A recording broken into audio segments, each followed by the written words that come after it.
just finished the march. If you go over here to the right, we have water. We get everybody settled in, and as we get everything situated up here, we're going to start the program.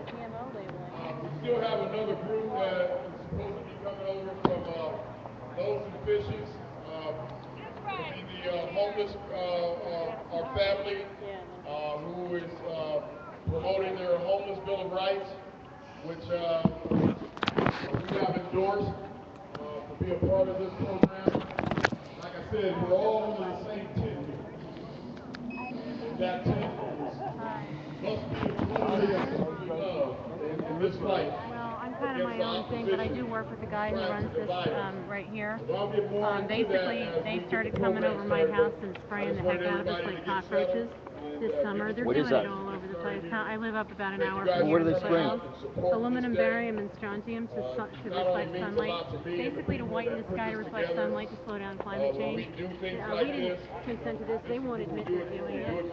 Al Gore has finally come out and said awareness of what's going on in this time and in the government, the United Nations, they're doing it for all the NATO countries and some other countries as well. Brazil is being hit really hard. For what purpose? At the end of the line, left out, discouraged.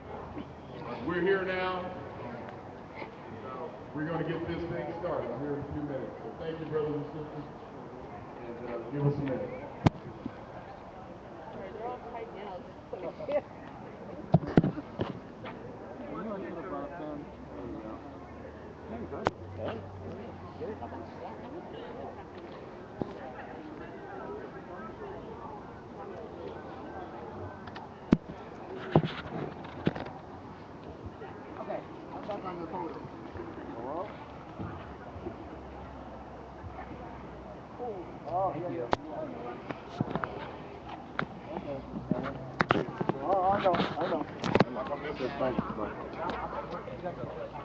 What is this for?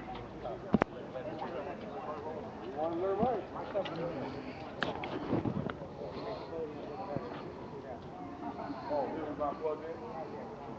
Oh, Where the entrance is to go to Well, you've got to go through security, so there's one around that side and there's one around that side.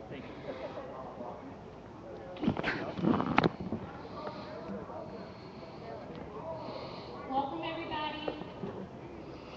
How are you guys? Can I get some audience participation? Hi, everyone. How are you today? Good. Well, I'm glad to see everyone. Thank you guys for everyone who participated in the march. First thing we would like to do is if everyone can come closer to the podium, come closer to the stage, just so we can come together as the brothers and sisters and the family that we are. Can everyone please just come on in? That's perfect. So first, like I said, thank you guys for attending. Thank you for those who participated in the march. Thank you for those who waited up here. And we would also like to say, assuming Ron Dickinson, the sponsor to the podium, the microphone, or this event. We would also like to thank DJ Badass for his music. Just hold this for a while. Okay, well, when I'm done with the cigarette, I gotta go switch out with photos, so. That's fine. Just hold it for a second while I do a couple of things. I'm not going anywhere. I'm just going to go. All of our event tours. You guys can definitely come to him if you guys have any events or any parties. And then we also have DJ Selecta Ailon. Make sure you come and you contact her for any of your events also, okay? So far, are we enjoying ourselves? Yeah! Yeah? Okay, I mean, I had fun at the march. I'm a little hot and sweaty now, but I mean, I'm still happy and excited. Okay, so here's a couple of house rules. We have some restrooms, which are located inside of the state capitol. You guys have to go through security and everything if you guys do want to go to the restroom. So for right now, what we're going to do is we're going to, I guess, introduce some of the speakers that we have and some of the networks. But first things first, if you guys can see, can everyone turn around and look at where that light post is? This first one to the right, you guys see a group of people where the bike is, this big hairy dog. That is where the food and the drinks will be served. So if you guys want, you guys are hungry, thirsty, go ahead and go over there and go get yourself some food and some drinks. Also over here to the right, we also have the sign up table. Make sure that you guys come over here and you guys come sign up at the table, okay? Okay? Thank you, sir.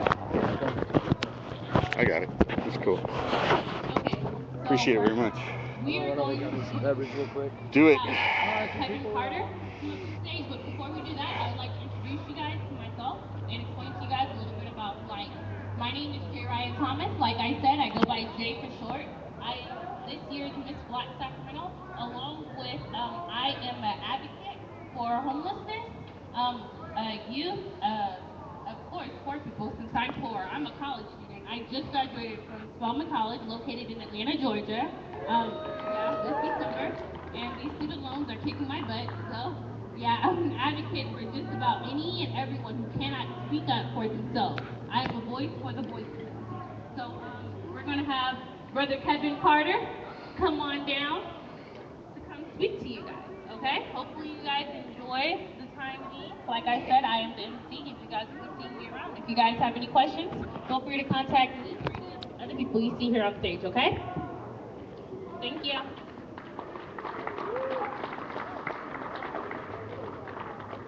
Let's give it up for Miss Black Sacramento, J. Ryan Thomas. Very important to have her in this program today. First, I want to say thank you for everybody for showing up and participating today. The meaning and the purpose of what we're doing today is we're kicking off the 1968 Poor People's Campaign that Dr. King didn't get a chance to finish. Why it's so important today that we do this is because of the elements that stand in front of us. This was unfinished business that those today that are even in government today did not step up to the plate of the responsibility, the moral responsibility that Dr. King talked about. And I had a chance to go back to Washington, D.C. In August for the 50th anniversary on the March on Washington. And when I was listening to the speakers speak upon the stage, and each and every one of them spoke, and no one spoke about the work of Dr. King. And I kind of took up the same thing as Dr. Cornel West, that they merely forgot about Dr. King and was thinking about their own self. And so I thought it was a moral responsibility to come back here, Sacramento, the hub of our nation's economy, which is 8th in the world. And it starts right here with me and you. And it's very important because everything that takes place, California is the leader. So when it comes to all of these devastating cuts, to where they continue to forget about everyday folk, everyday people such as me and you in the political process, I believe that it starts from where we march from. I believe that it starts there in the financial district and that hub where we just got through marching. And the elements of that comes here to where the lawmakers receive that information from that hub. But we are left out of the process. But today, I come to tell you that we will be a part of the process because we have something today that represents us as the people, for the people, and by the people. We have a document, a contract that was drawn up by a very special lady who is here to speak to you today about this contract. It's called the Prosperity for All Americans, the Prosperity Contract. And that's what we're going to be campaigning off of and using to move forward in this time that holds the fierce urgencies of now, to where we have love on the front line all across our communities and in our households about economics, the economic values of each and every one of us that we render as a service for those that are part of a higher allegiance, but they continue not to share the wealth with the rest of the everyday people in this nation. And I feel today that that is very unpatriotic, and it has no revolutionary values and the meaning to the people that are here today and the others that are across this nation. And the only way that we can bring forth the change in that and the dynamics of that is when we take the steps in coming together as people of color. We come from all walks of life.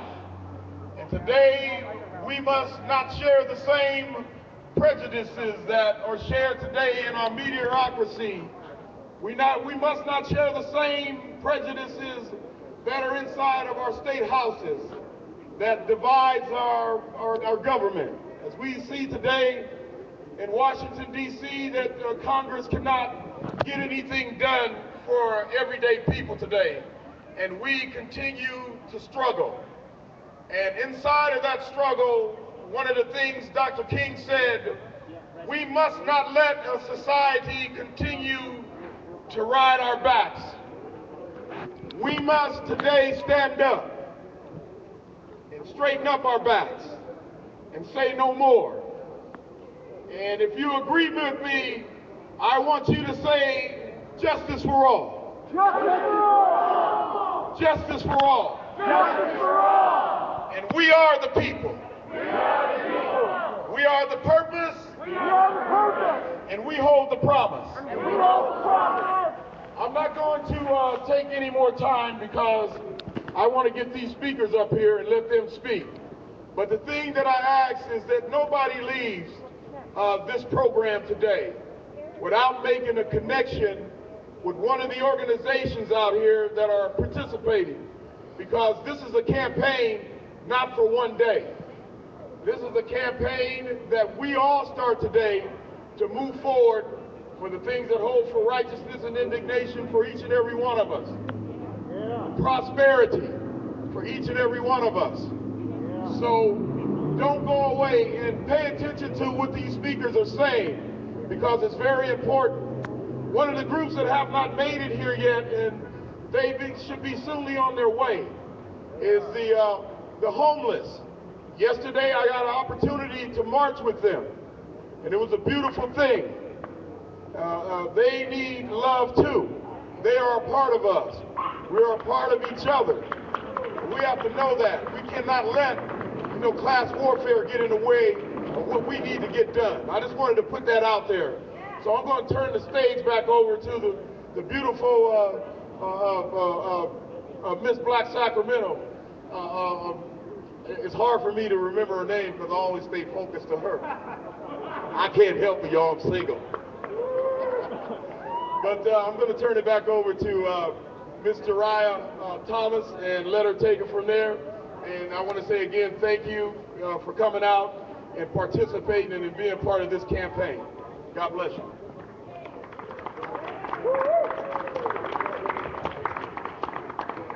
Hi again, everyone. Okay, so our next speaker that we'll be having is Miss Jessica Bartolo, and she is with the Western Center on Law and Poverty, and she will be speaking to you guys about the 7 points of the contract for a prosperous America.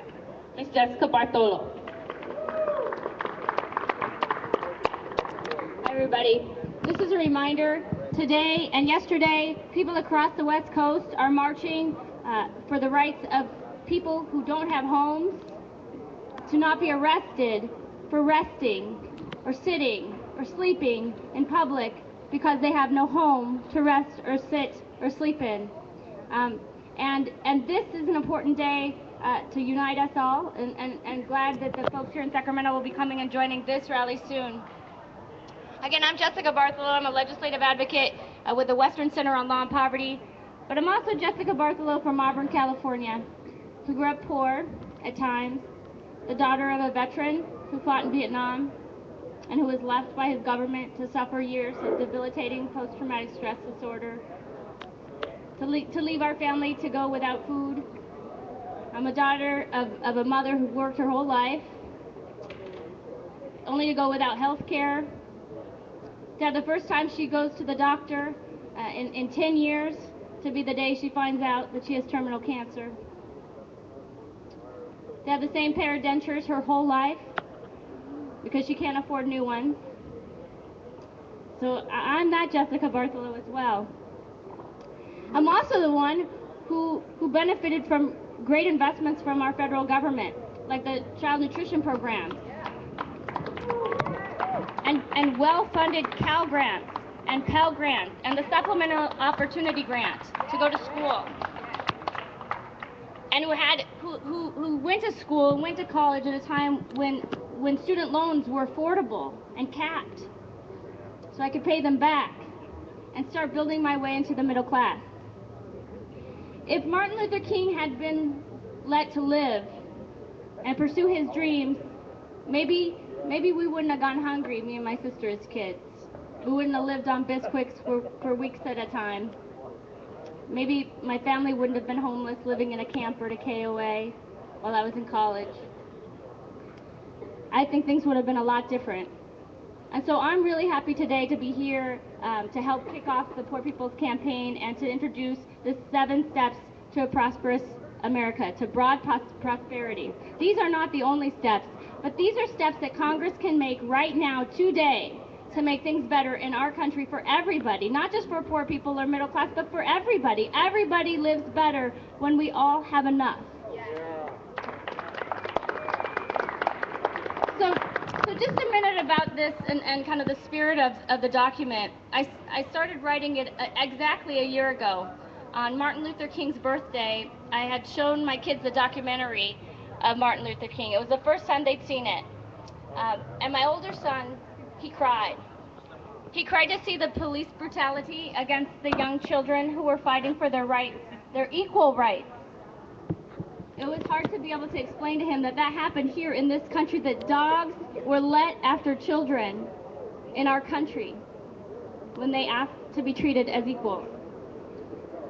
My younger son, he said, "Mommy, Martin Luther had a dream. He had a dream about me and my friend Richard," him being the white boy and his friend Richard being the black, being able to play together. And he had in his mind that this was really a dream about him and his friends. And indeed it was. And I walked away that evening and really thought about the one statement that stuck with me that night, which was that we can't drown out evil with darkness. We can't drown out darkness with darkness. Only light can drown out darkness. And I thought about our current political situation in which every other day each of us is asked to deplore, to beg that there be no more cuts. Don't cut this. Don't cut that. Please don't cut this. And we know what happens when you cut HUD, Housing and Urban Development Funds. People end up on the streets. And we know what happens when you cut child care for kids. 5,000 families in California lost their child care. But we don't win and we don't come together when all we're doing is asking for them to stop cutting programs. What we need is to be able to tell them what we want them to do. So today we're launching the National Contract for a Prosperous America, 7 steps to restore the promise of broad prosperity for all Americans. And these are the steps. First, increase minimum wage and strengthen worker rights to make sure that an honest day's work brings an honest day's pay. Second, establish the rights of all workers to have a paid sick day. This is 2014. People get sick, and they shouldn't lose their job because they do. Support paid family leave for families so that they can take a time off if their kids or their parents are ill or they're welcoming a new child into their home. Make a safe, affordable health care an option for every child, regardless of their zip code or their income. Make employment a real option for people who are currently receiving welfare or on unemployment. Don't just say they should get a job, help them get one. And make it a good one. And by good we mean paid well, with sick days. Yeah. And health care. That's right. Make safe, affordable housing an option for every American. Do you know we spend the same amount that we've always spent than we used to spend on affordable housing. We still spend that money, but we spend it on people who have upper middle class incomes, to subsidize their purchase of their first and sometimes their second and sometimes their third home. Why would we do that when there are people who don't have homes? The League of Cities argued against the Homeless Bill of Rights last year that they wouldn't want to remove the option that they feel they have now to arrest people for being homeless, because that takes away one tool they have to address homelessness. Well, taking away people's civil rights doesn't constitute a tool to address homelessness. Homes address homelessness. And everybody needs one. We want to prevent the long-lasting harm to children and their brains and their futures by making sure that when a family needs food stamps, the food stamps, we call it CalFresh here in California, is enough to afford a nutritious meal 3 days a week, or 3 times a day, every day of the month. And we have bills in Congress right now that will help us do that. And instead, what Congress is doing is cutting. Just 3 months ago, they cut 5% from the food stamp benefit, even though the doctors at the Institutes of Medicine says the current amount is not enough to keep families healthy. These are our 7 steps. They aren't the only steps, but they're urgently needed to start moving our country to a more equitable country where everybody has an opportunity, where children's opportunities are not stolen before they get to learn how to write their names, where our elderly and disabled are taken care of. And we're calling on our leaders in D.C. to pass these pieces of legislation. If you want to see what they are, they're over there. And we're calling on our leaders here in California and in Sacramento to support these efforts, to weigh in as the constituents to their members of Congress and ask that this gets done. So with that, I thank you for coming today. I look forward to meeting you and for being part of the efforts that you are championing, and I hope that you will all join us in championing these 7 steps for broad prosperity in America. Thank you. Thank you, Ms. Jessica. Our next speaker that we will have is Mr. Lino Pedres, who is with the SEIU USWW Workers and Living Wage. Here he comes now.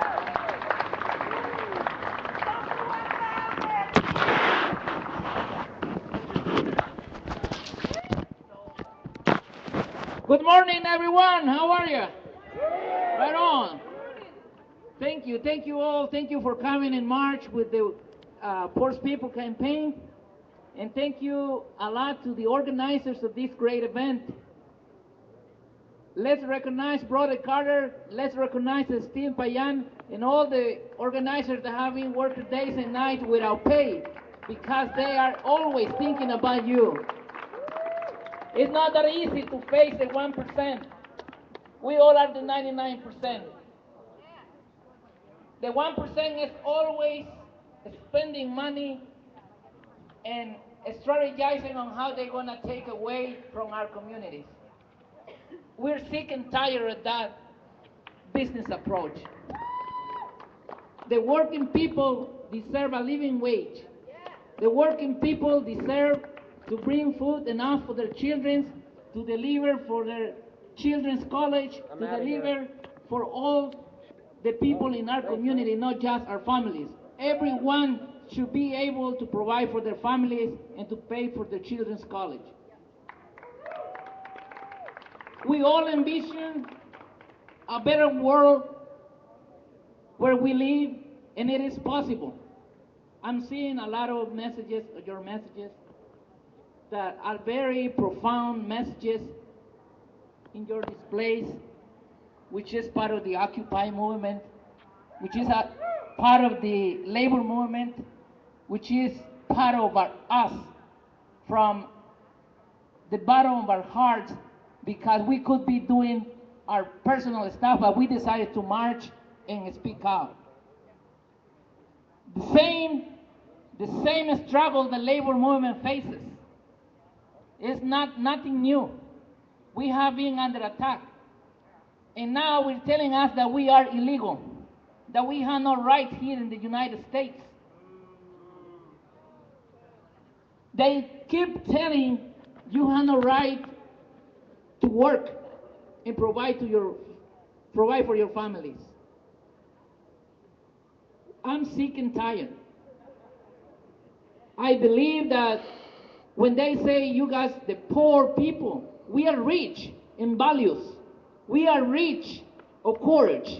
We are rich in fighting for our communities and fighting for our families. And we will keep energized fighting for our families. Nobody is going to stop us. Let's keep up educating our families, our neighbors, our friends, that is possible a better world. I think about our Walmart team, all the time working. They're not only working for them, they're working not only for Walmart employees, they're working for everybody. They are collecting signatures. And why they're collecting signatures? Because they want hours of work. If we demand health care for everybody, then the employers come out with another trick saying, oh, we can't give you enough hours, so you are part-time, you won't qualify for health care. That's bullshit. We need full-time, right? We need full-time jobs that can provide for our families. We need to keep working. We need to be energized and let our other generations to take on our goals and objectives, that we won't leave millions of dollars, but we will leave them values, and we will leave a better place to live. All the time, labor get the bad credits, the bad words for labor. Why is this? Well, because they are communists, because they want health care for everybody. When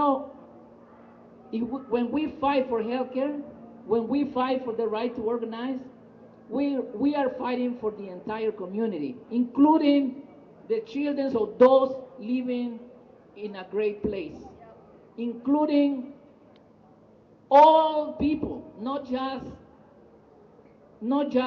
the organizers that are trying to organize the union. They keep saying there is no place for unions no more in this society. I say, what about your lunchtime? What about your breaks? What about your vacations? You have all that because labor. You have all that. We have Social Security because the labor fought for it. We can keep saying, oh, it's by the law. Yes, it's by the law. But back in our history, let's review our history. And who fought, who gave up their lives in order to have 8 hours, in order to have lunch, vacation, FMLA, breaks. See, I'm sick and tired. Let's keep fighting for that. Brothers and sisters, I encourage you that when you go and see your neighbors to go to buy a Walmart, go to sign the petition first before you buy anything, because that's your responsibility. Thank you very much.